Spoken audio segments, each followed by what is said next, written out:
Update, my boyfriend does not want to marry me because I'm an immigrant. A few days back I made a post about how my BF of 7 years didn't want to marry me because I was an immigrant on an H-1B, and he didn't want to be a visa mule.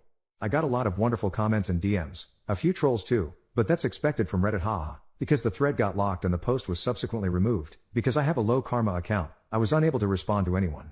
I'm posting this update to do that, plus add in some more things that have transpired since. TLDR at the bottom, addressing some of the stuff in the comments. I've been on an H-1B visa for a bit more than 2 years now. I was on STEM OPT for about 3 years after grad school. I had terrible luck with the H-1B lottery and I got one in the last round I was eligible to apply in. Getting PR in the US is not easy. I know people who've been here for 15 plus years who are still waiting for their PR. For those of you who DM'd me calling me a gold digger, you guys made me LOL. I am aware of the legalities around sponsoring a spouse for a PR, including the financial aspect. It shouldn't have been a problem for the following reasons. I'm a STEM major who recently shifted into management. I work for a large company and I do quite well for myself. My boyfriend is a teacher and our incomes are not comparable. He earns around $60,000. I earn close to $300,000. We've been living together for 6 years. We have a shared account to pay for expenses like rent and utilities that we both deposit a percentage of our salary into. The rest of our money goes into our own private accounts and we don't manage each other's money. Because I'm pretty frugal, I've saved up quite a bit of money in the form of savings plus investments. If my boyfriend was worried about the legality of sponsoring me financially for 10 plus years, I would have happily discussed moving the money around.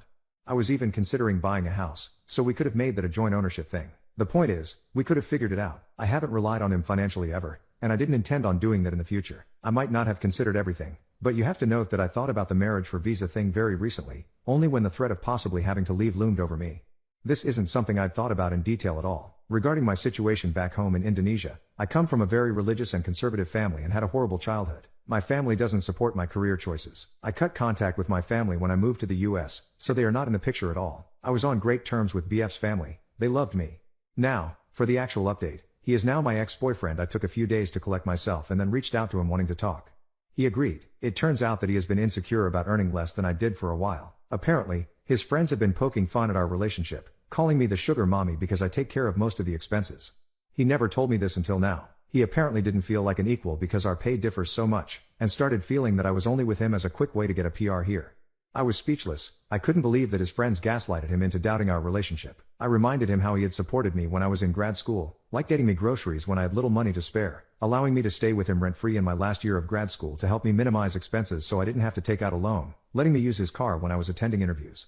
I told him that he did them because he loved me and me taking on the majority of household expenses, since I started working, is my way of paying him back for all the things he did for me back then. He said that he gets what I'm saying but also that he didn't expect me to start earning more than him straight off the bat. I asked if there was any chance he'd consider going to couples therapy, like some of you had suggested, and he declined because he didn't think he was being unreasonable. He said that he wanted to be the provider in a relationship and that he didn't feel like one in ours, so there's no going back from this unless I quit my job and found another that paid substantially less, which isn't going to happen. Well, long story short, we broke up. His family is in disbelief. They were hoping that he would propose soon. I've moved into an Airbnb for now.